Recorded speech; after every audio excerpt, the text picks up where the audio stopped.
Hello and good evening, my fellow gamers. It's Jason with GXP. Together we learn, share, and grow our gaming experiences. Tonight we're talking about Bluestacks. It's how I use my computer to play these phone games. Rise of Empires is a phone game, but using Bluestacks, I can put it onto my computer. So let me kind of jump in and show you Bluestacks and some of the things to help you be able to run it better on your computer. All right, so BlueStacks.com is where you go. It's a download, so you download. I prefer BlueStacks 10.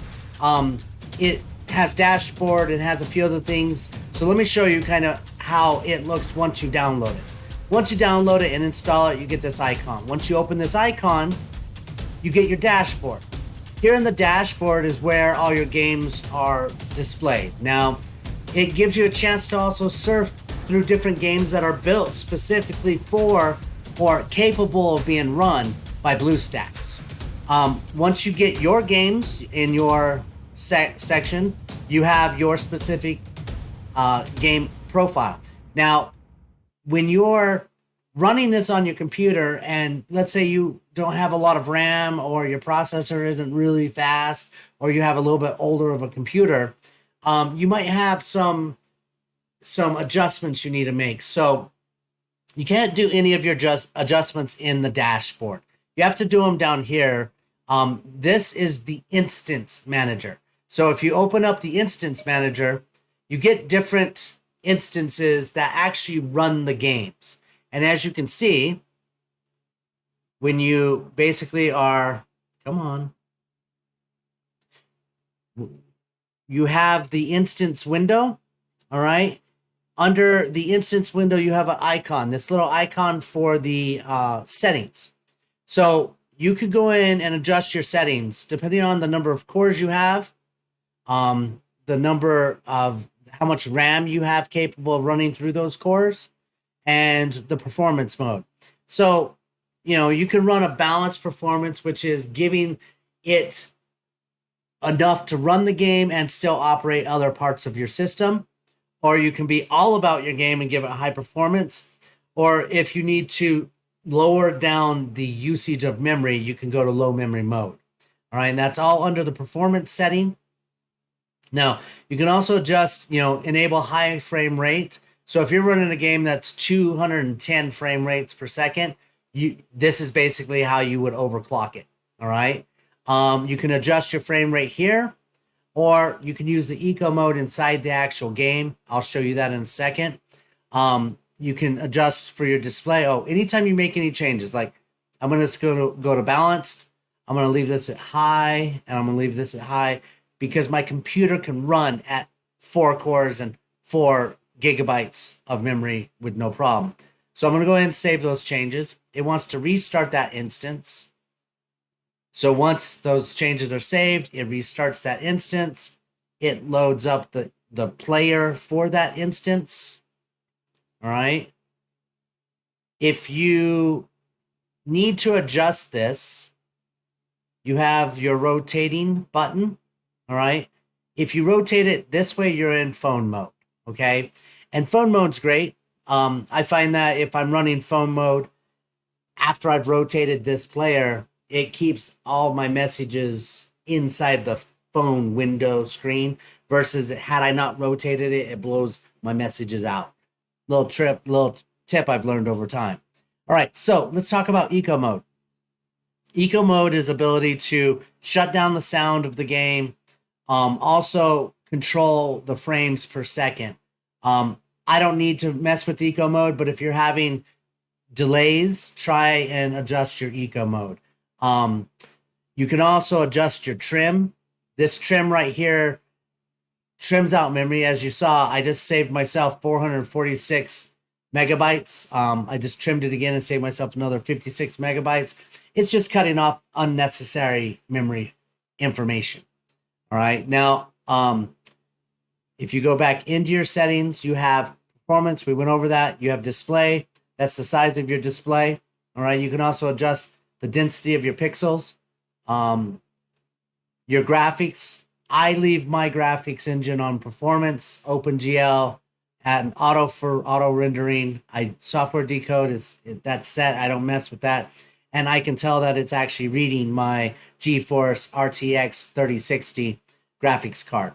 Okay, and I leave this preferred dedicated GPU, which allows it to let it control the graphics. Okay, devices I don't mess with. Gamepad I'm not running. Preferences I don't mess with any of those. I did adjust where my media folder went. You can select the different types of phones that you want to see, you know, as far as sizing goes. I picked the one closest to the phone that I use. You can adjust your shortcuts. You can clear up free space by hitting free space under user data. Advanced, I don't mess with. And about us, pretty simple to check for updates through about us. So that's the run through of the settings. Now each instance, so you have multiple instances that you can run. Each instance is firing up the game.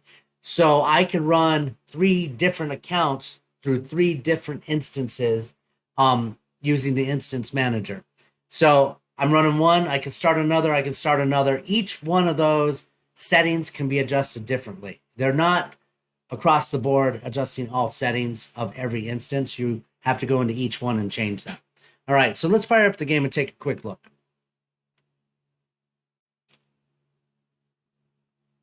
All right, so basically your internet has everything to do with your connection speed. If you don't have fast internet, I don't care what type of computer you're running, you're going to have some issues with how your game is being played. It starts with internet. All right. From there, using the settings to adjust for performance, number of cores, etc. You really can't do anything inside the game to adjust how fast things are. But I'm going to throw this eco mode on real quick. I'm going to leave it at 30. And I'm going to click things around and see if I see a difference. Now, everything seems to perform pretty well. Maybe a couple millisecond delays different for me on transferring between map and window and some of these screens. Sweet. Ooh, I got some. Oh, look at that. State 764, I have just been awarded an appointment. I need to address that, so I'll do that in 1 second. But as far as the game goes, you know, using BlueStacks is great. You have the ability to go full screen, exit to get out of full screen. You have the ability to adjust your keyboard game controls if you're using a keyboard. Use your memory trim to get rid of some of that extra lag space. Rotate to make sure that when you go into your messages that they stay small and don't blow up your screen. Eco mode, I'm going to take it off because I don't need it. And settings is where you find everything. All right, guys. Now, as far as my computer setup goes, I am running a Dell Inspiron 16 Plus. I am running a Intel i7 core. It's the 11800. It has 8 cores, so it runs pretty fast. And I'm running 16 gigs of memory. So my computer is set for gaming. Plus, it's got the RTX 3060 graphics card. So, you know, if you don't have those things, you're going to have to adjust your settings until you feel like it's doing what you need it to do. Okay, guys, I tried to be as fast as possible. Hopefully that helps you with BlueStacks. This is just a quick overview of what it's capable of doing. Go to Bluestacks.com to learn more, or hit me up on YouTube and ask questions. I'm happy to help. All right, guys, enjoy your games. Have a great night, and I'm Jay. I'm out.